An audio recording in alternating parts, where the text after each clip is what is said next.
English learners. Welcome back to English Speaking Studio. I'm so happy you're here. Learning a language takes time, but small steps can lead to big improvements.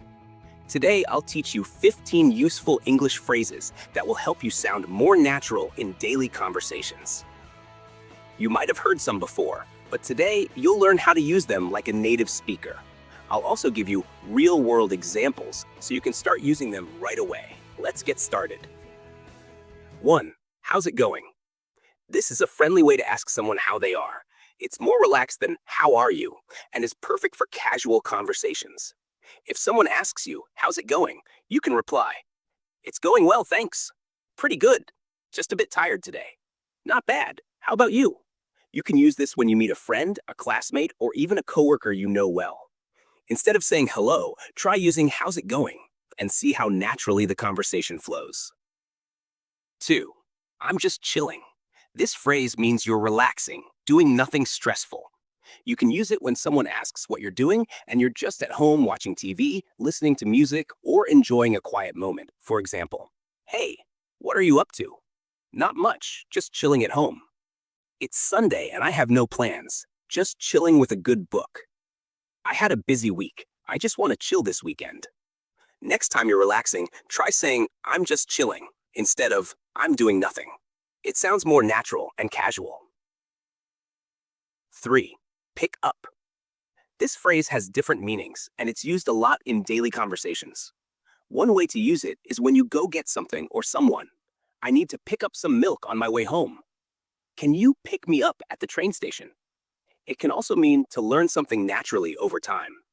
I picked up a few words in French while traveling. She picked up playing the guitar by watching videos. And another meaning is answering a phone call. I called you earlier, but you didn't pick up. It's a small phrase, but it's very useful. Start noticing how people use it in conversations and try using it yourself. 4. Run errands. This means doing small daily tasks like going to the bank, buying groceries, or picking up a package. I'll be out this afternoon. I have to run some errands. Let's grab coffee later. I just need to run a few errands first. This phrase is great for explaining why you're busy without listing all the small tasks you need to do. 5. Grab a bite.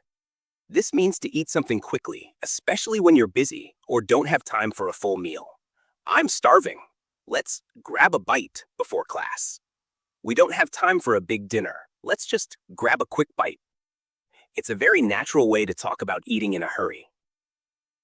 6. Call it a day. This phrase means stopping work or any activity because it's time to rest. It's late and we're all tired. Let's call it a day. I've studied enough for today. I'm going to call it a day. It's perfect for when you've done enough and are ready to stop. 7. To break. This means stopping an activity for a short time to relax. You've been working all morning. Take a break. I need to take a coffee break before continuing this project. Short breaks help refresh your mind. If you ever feel tired, don't hesitate to say, I need to take a break. 8. Get things done. This phrase means being productive and finishing tasks. I have so much to do today. I need to get things done. Sundays are my day to get things done around the house. If you want to sound more efficient and goal-focused, use this phrase. 9. Catch up. This has 2 common uses. The first is talking to someone after a long time. We haven't talked in ages. Let's catch up soon. Let's grab coffee and catch up on life. The second meaning is completing things you fell behind on. I need to catch up on my reading. After my vacation, I had to catch up on work. Try using this phrase when you meet an old friend or when you're finishing overdue tasks. Task 10. Keep in touch. This phrase means staying in contact with someone, even if you're far away. It was great seeing you today. Let's keep in touch. After you move, promise to keep in touch. A nice way to tell someone you want to keep talking, even if life gets busy. 11. Make the most of. This means fully enjoying an experience. The weather is great today. Let's make the most of it and go outside. You only have 1 year in college, so make the most of it. It's a great way to encourage someone to take advantage of opportunities. #12. Pick someone's brain. This means asking for advice or learning from someone's experience. I'd love to pick your brain about learning English. She's great at marketing. You should pick her brain. It's a professional and polite way to ask for advice. 13. Settle down. This means starting a stable life, usually in one place.